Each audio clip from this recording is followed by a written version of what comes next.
Welcome back into the GSMC Sports Podcast, as we are now going to be diving into the quarterback battle in New England between Jacoby Brissett and third overall pick from the 2024 draft, Drake Maye.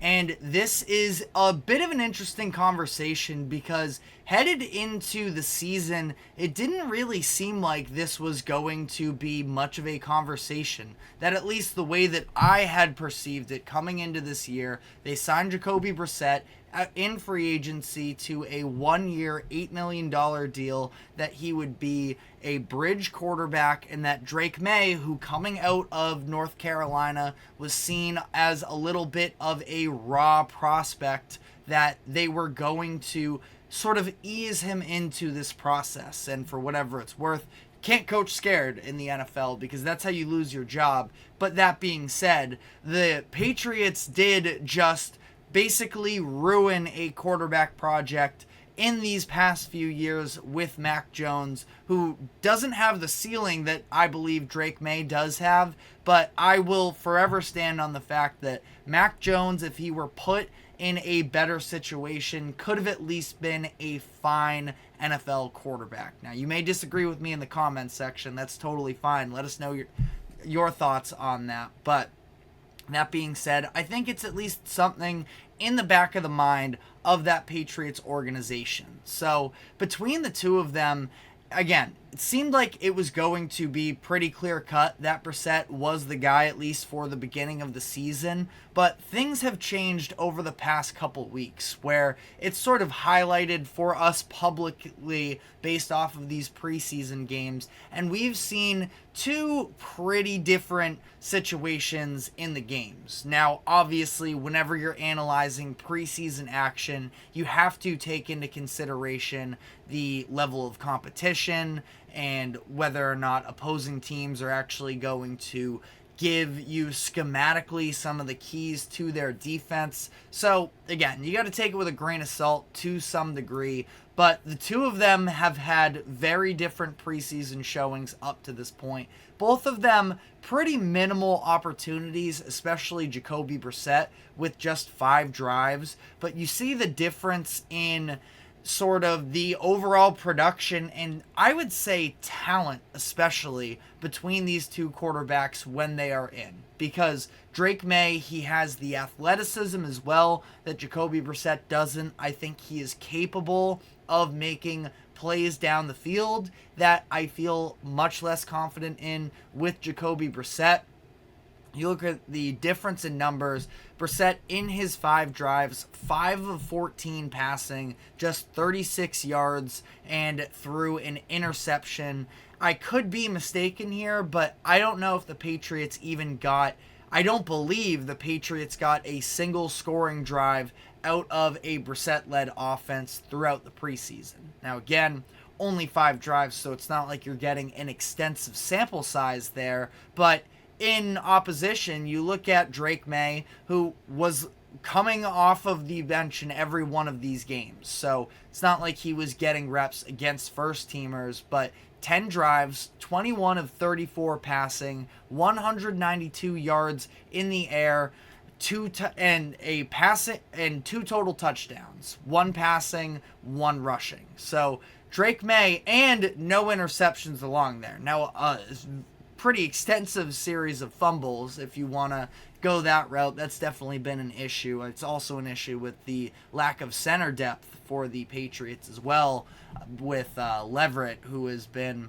very tough, and the entire offensive line has been tough, which is a part of this conversation as well, which I know that offensive line talk, it's not exactly, sexy or anything, but it's massively important to, I think, this conversation as to who the Patriots should start, because they understand there is a chance, let's say hypothetically here, definitively speaking, Drake Maye is a quarterback that can give you a better chance to win from week 1. Let's just take that in this hypothetical as a fact. That being said, the Patriots are still not winning very many football games this year. It's about the locker room, and I think that this is incredibly important for head coach Jerod Mayo to sort of set the right tone with his locker room.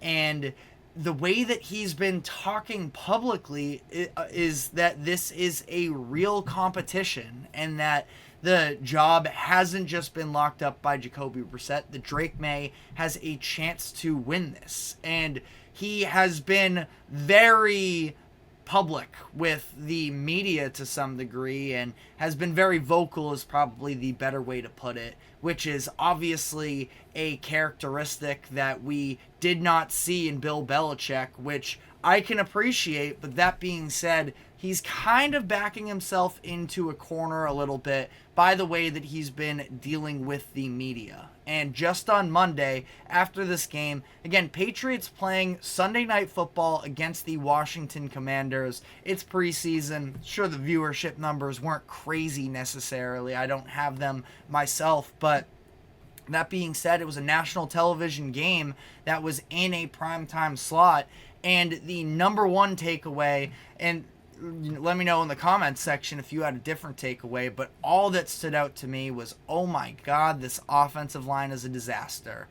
8 penalties on the offensive line in the first half, from between when Jacoby Brissett was in the game and when Drake Maye was in the play. Left tackle Chukwuma Okorafor lined up in illegal formation 3 different times throughout the first half, including a play that wiped off what was a pretty excellent play from Drake Maye, scrambling out to his left, throwing across his body down the sideline to KJ Osborne, who would have scored a touchdown, but again was taken away, not even because of a hold, but because of an illegal formation. And it was just a disastrous showing from this Patriots offensive line. So anyways, that very public on national TV.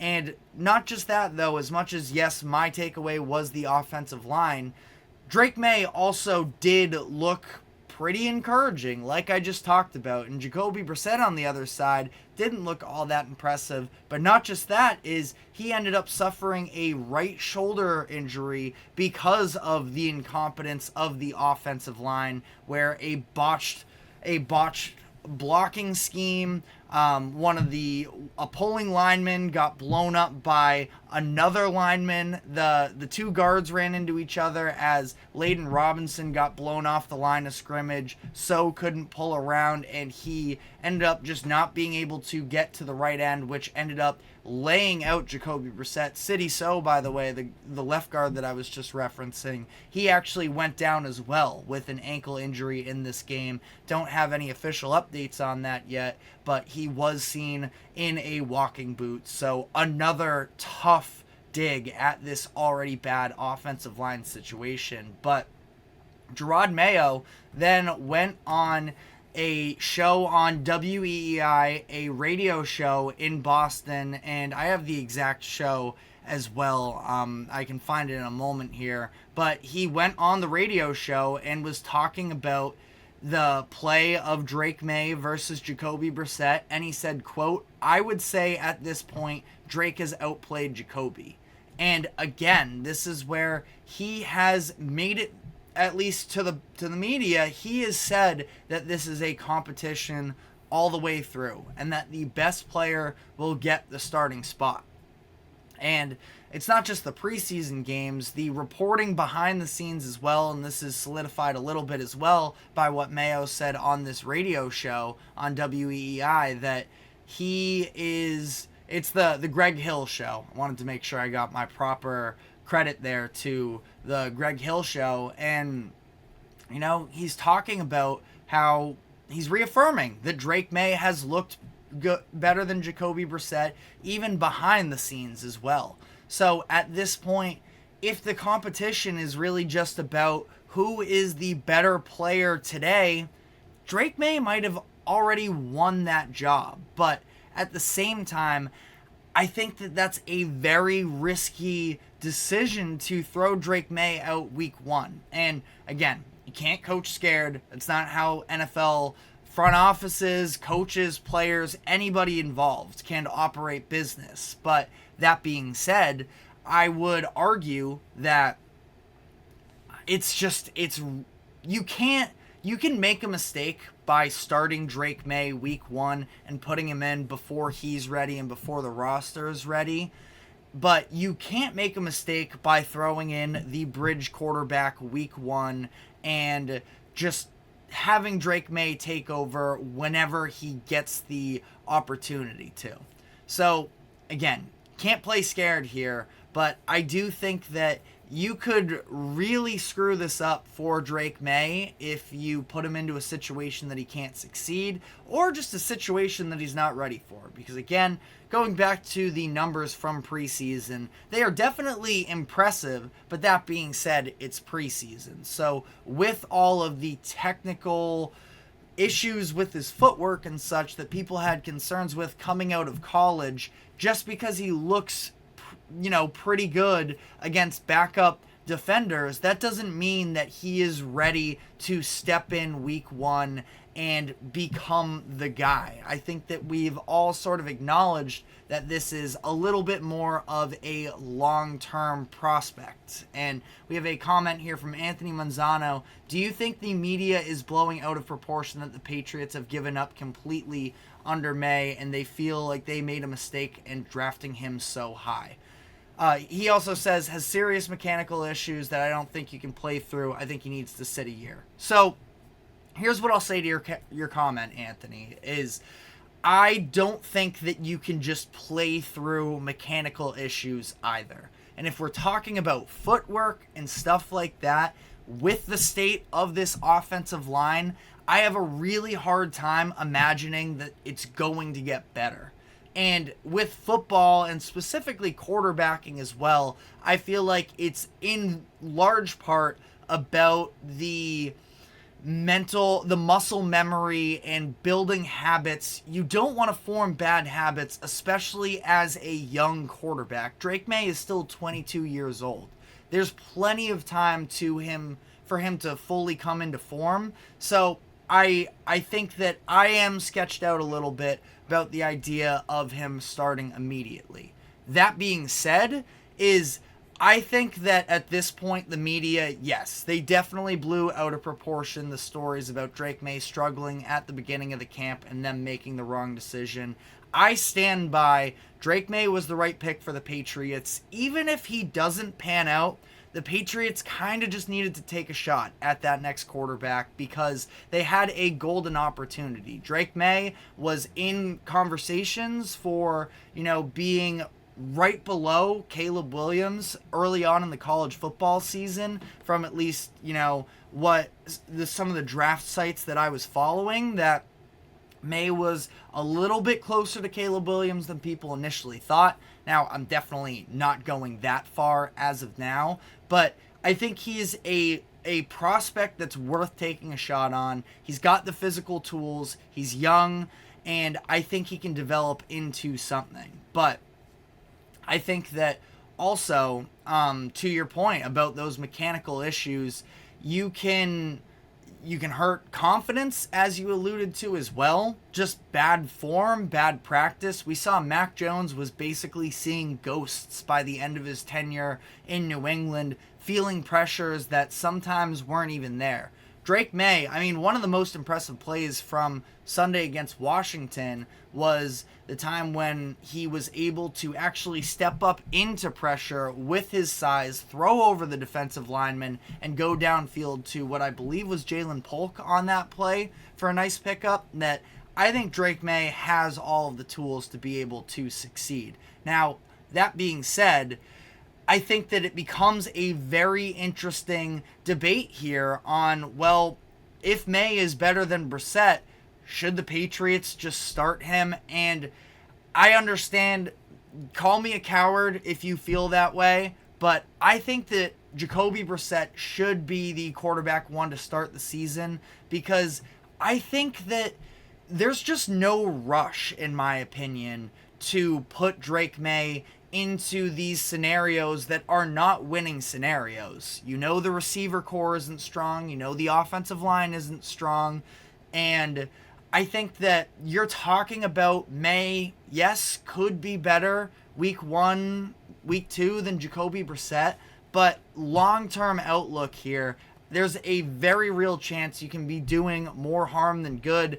I don't know if I would jump the gun just based off of some preseason performances. Obviously, the coaches have a little bit more of a behind-the-scenes look there, so we'll have to see, but I would play it a little bit safer to start out here. I just don't see the real risk-reward situation here that the Patriots would really benefit from throwing Maye out there. I think just let him continue to work out, let him see what it looks like in the preparation heading into game week, and Drake Maye is definitely going to play this season if possible. I don't think that Jacoby Brissett is going to be the Patriots starting quarterback for the entire year. But, mental reps are a part of this as well. And again, maybe I'm walking too cautiously here with Drake Maye, but I think just ease him into it a little bit. Patriots don't have any expectations this year.